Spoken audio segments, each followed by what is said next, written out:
Alrighty, great. Another night of great NBA action. We'll start off with Celtics versus Magic here. Magic won. They are now trailing 2-1 in the series. The Celtics struggled. It was some of the ugliest basketball I've seen in the Joe Mazzulla era of basketball. Holy moly. Tatum had an okay game. He had 36 points. Otherwise, everyone else was just kind of meh, especially Kristaps Porzingis. Porzingis was 3 for 10, over 3 from 3. He rebounded all right. No offensive rebounds. He just not a good game for Porzingis. He was a minus 16. Orlando's physicality is definitely getting to him. Like in the last few possessions of the game, he had like a wide open layup off of a rebound, I'm pretty sure. And or maybe a jump ball. I don't remember exactly. And he just didn't go up with it. He like hesitated, pump faked, went up and completely missed. He had like the other side of like the backboard. So he's definitely overthinking, and their physicality is getting to them. They made us play some of the ugliest basketball I've seen. I mean, I think I've said that already, but holy moly. The bench stunk. Pritchard got 2 shots. Hauser couldn't make a shot. I don't think he's made a shot this series. They have completely, on like some analysis stuff, like they have completely taken away the Luke Cornett, Jason Tatum pick and roll, or just the Luke Cornett pick and roll in general. They put Jonathan Isaac on Cornett tonight when he was on the floor. I'm pretty sure they matched the minutes exactly. About exactly. There were 2 minutes where Cornett was on the floor and Isaac wasn't.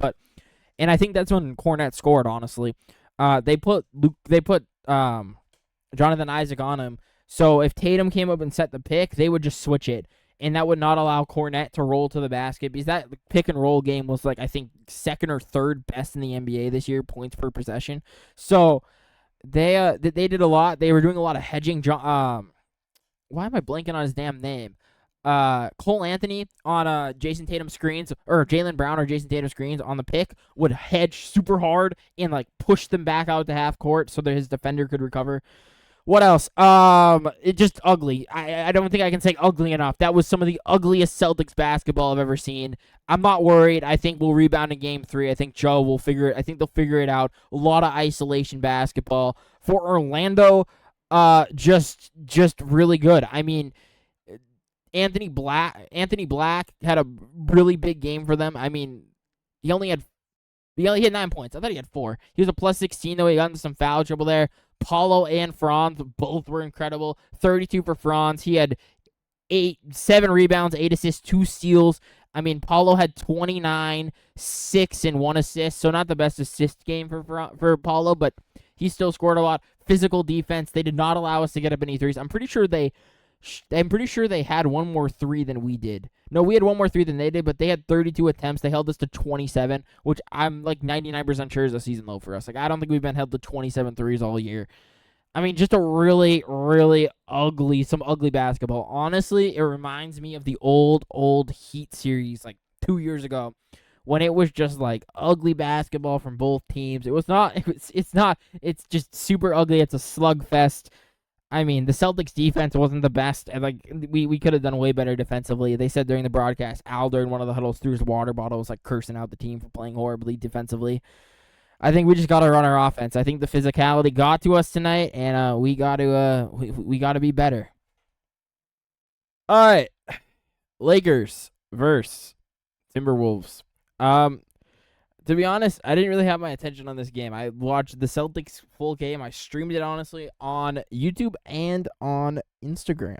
So if you guys want to see more of those, let me know that down in the comment section below. Yeah, Lakers versus Timberwolves. Interesting game. I think what we learned in this game is that the Lakers severely need help. I made just a TikTok and short just now, just saying Braun dropped 38, and he had 10 rebounds, 4 assists, and 2 steals. I mean, 2 blocks, like, in 1 turnover. I mean, there's nothing less. There's nothing more you can ask from Braun, if I'm being real here.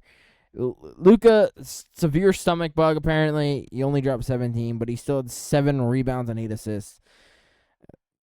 Austin Reeves, I think this was, like, his first actual, like, decent game of, like, the series, so credit to him. The Lakers need a center. I mean, not being able to play, only being able to play your starting center 8 minutes and 42 seconds is kind of a problem.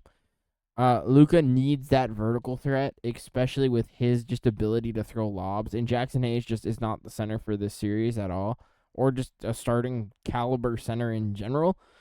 It really just hurts Lakers offense, and then just not being able, like, Luka couldn't hit a three tonight. They shot okay from three. They didn't shoot. They shot 17 threes. They attempted 40. They shot 42%. I mean, if I'm being honest, the reason why they lost this game is because of free throws. They missed seven free throws, 65%. They were 13 of 20. They turned the ball over 16 times, which probably led to Minnesota fast break. I mean, Ant had an amazing game. Jaden McDaniels was actually the leading scorer. I did not know that. Just a very rough game for the Lakers. For Minnesota, I mean, shit. This was the game you had to have to beat this team. Like, Jaden McDaniels 30, Julius Randle 22, Anthony Edwards 29. Anthony Edwards was amazing tonight. He had 29, 8 and 8, 2 steals, a block, only 2 turnovers. I mean, just an unbelievable performance from Anthony Edwards. Mike Conley was good. Donte DiVincenzo was a massive negative in my book. He did not end up as a negative in the box score, but he just had a few possessions where Anthony Edwards swung the ball to him in the corner. He was basically wide open with the shot clock winding down. Didn't shoot it. Tried to pass it to Julius Randle, who didn't want to take a three, and they got a 24-second violation. And then I think, like, the very next possession, he committed a foul on Austin Reeves that sent the Lakers to the line for 2. So, I mean, just not a good night from Donte DiVincenzo. I really don't think it's been a good series from him, if I'm being real. Everyone else, I mean, you can't complain. Gobert did not attempt a shot. He got to the line 4 times and only made 1. But yeah, I don't really know what else more you can ask from Minnesota. I think Gobert ideally needs to score more, but that's not really what he does. He didn't really play well. He only played 25 minutes tonight, 3 rebounds. Jesus, Gobert had a horrible game looking at this box score. This is the game that Minnesota needed to win, and they won the game. Let's see if they can take another one and go up 3-1.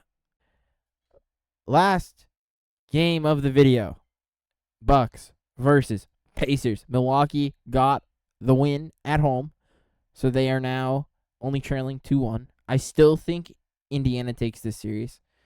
It's probably in 5 or 6. I just don't think the Bucks have the defensive prowess to really stop Indiana 4 times in a row. And they blew them out by 16 tonight. So I don't think they can do this 3 more times, if I'm being real. Halliburton struggled a little bit. He assisted a lot. I mean, to be honest, your whole like surrounding group stepped up. Nesmith had 18, Pascal had 28. I mean, like those 2 guys really stepped up for you, and you still couldn't pull it out. Miles Turner really struggled. He was 1 for 9. Nembhard struggled. Who else? TJ McConnell didn't score a single point tonight. He was a plus on the box score, though. For the Bucks, I mean, I saw a clip on Twitter. Giannis and Dame pick and roll apparently is a thing now. They hadn't been doing it for the last 2 years at all, but apparently now they're doing it in the playoffs a lot, and it's working. Shocker. Who would have predicted that? I mean, anyone who watches Giannis and Dame play, if Giannis just sets picks and allows himself to get fucking hit, like, it just changes things. I'm probably going to make a TikTok about that for tomorrow. So, enjoy that. Giannis had 24. Dame didn't really have a great game, but he assisted 5 assists. He only had 16 points on really, really bad efficiency. But they still won, and that is the big thing for Milwaukee. They locked it down. Gary Trent, shout out to him, played amazing. Had 20 points, shot 9 for 12 from 3. That's a huge reason why they won. 11 of 16 from the field. Huge reason why they won. Gary fucking Trent. AJ Green, again, had a great game. Bobby Portis had a good game. Shocker, he didn't hit any threes. But Milwaukee's 3-point shooting and taking 41 threes and hitting 15 of them compared to Indiana's 13 of 31 is the reason why they won this game overall. And they're also they just shot better from the field. I still do not think, and I'll say this again, I still do not think Milwaukee can do this 3 more times. I think they maybe can do it once, but they would have to get insanely hot from 3 in order to win this series. Hopefully you guys enjoyed the video. Make sure to like and subscribe. I'm trying a different outro today. Like and subscribe. New TikToks and shorts, 2 a day, and then an NBA recap at the end of every night of the playoff games. I'll see you guys next time. Peace.